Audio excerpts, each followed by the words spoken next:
All right, Britt.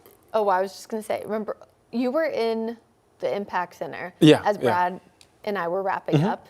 I don't know if you heard, but we were actually talking about the ice and like the brine or the salt and brine solution. Yeah. Oftentimes with NCDOT, which I didn't know this, of course Brad did because he knows everything.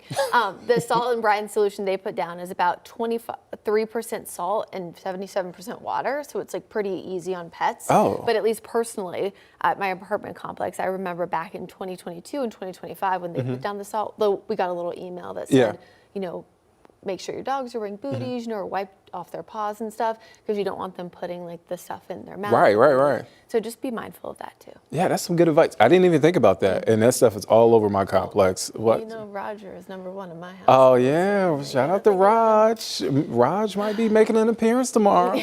Honestly, you never know because if we lose power, that's pretty much going to be the only option.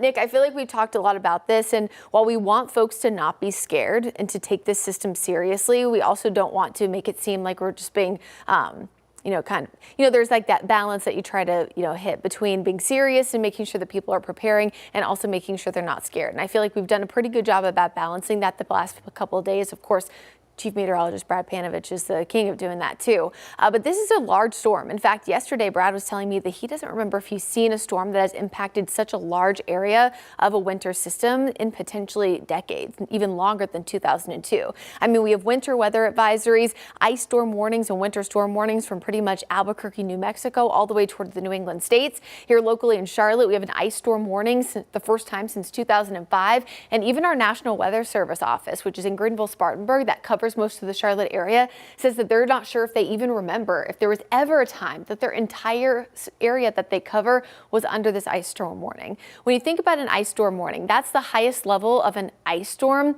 whereas a blizzard warning would be the highest level of a snowstorm. So we just want to make sure people understand that this is not going to be anything fun. You're not making snowmen, you're not making snow angels, you're wanting to stay inside and do your best to keep you and your family safe, as we could see the worst ice storm again in decades. So right now, the biggest swath looks to be from the Charlotte area all the way up toward Hickory, Taylorsville region. We did add on this darker purple shading earlier today to indicate the potential closer to 0.6, if not 0.75.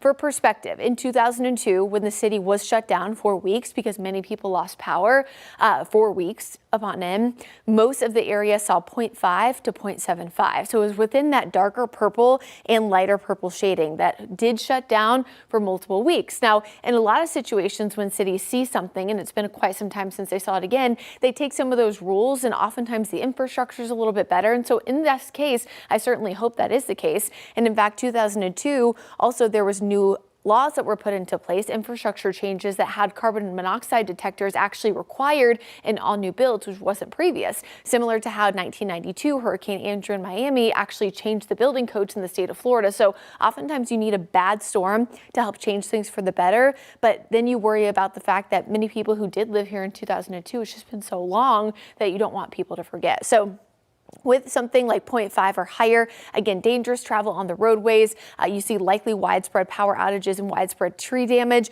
0.25, so a quarter inch, is kind of like a 50% chance this will happen. And once you get to 0.5, it's a much higher chance that this will happen. So satellite and radar locally, we know we have a system pushing through a cold front, and that's what's cooling us down in the near term. But unfortunately, this colder air overnight and into tomorrow is setting us up for a perfect wedge, a perfect cold air damming setup. And that cold air that sticks around most of the weekend is what allows for that freezing rain to freeze when it hits the ground. Remember, the warm nodes, which is why we're expecting freezing rain, is mid-levels of the atmosphere. That's what causes that snow to melt. But near the ground, we stay freezing all the way through the weekend. Then you look long range, and we've talked a few times about the fact that we're not going to be out of the woods, for lack of a better term, because temps Monday barely get out of the freezing mark. Well, look at Tuesday morning. We have single-digit low temperatures for the first time in well over a decade here in Charlotte, and the cold air just continues into Wednesday and Thursday morning, too. So winter weather impacts again expected to be high all throughout the weekend because of the sleet and freezing rain potential. We also see sleet first, which is unfortunate because the sleet oftentimes will coat the ground first, and if you have freezing rain that sits on top of it, that will actually make the ice a little bit thicker and more long lasting. Here's 5 p.m. tomorrow. Sleet will start to move in, continues off and on. You can see throughout the evening and overnight hours. The purple is sleet. Here comes that transition to freezing rain, and this freezing rain off and on through much of the day on Sunday is what's going to create the biggest impacts locally here in Charlotte. I know you've seen a few of these models showing a few little what looks like dry spots, but remember, with widespread cloud cover and cold conditions, even when it looks dry on radar, we're still seeing freezing drizzle. Here's your Jerry Hunt Supercenter 7-day forecast starting tomorrow afternoon. Weather impact alert, and that's not going to clear out, Nick, until Tuesday afternoon. All right, thank you for that update, Brittany.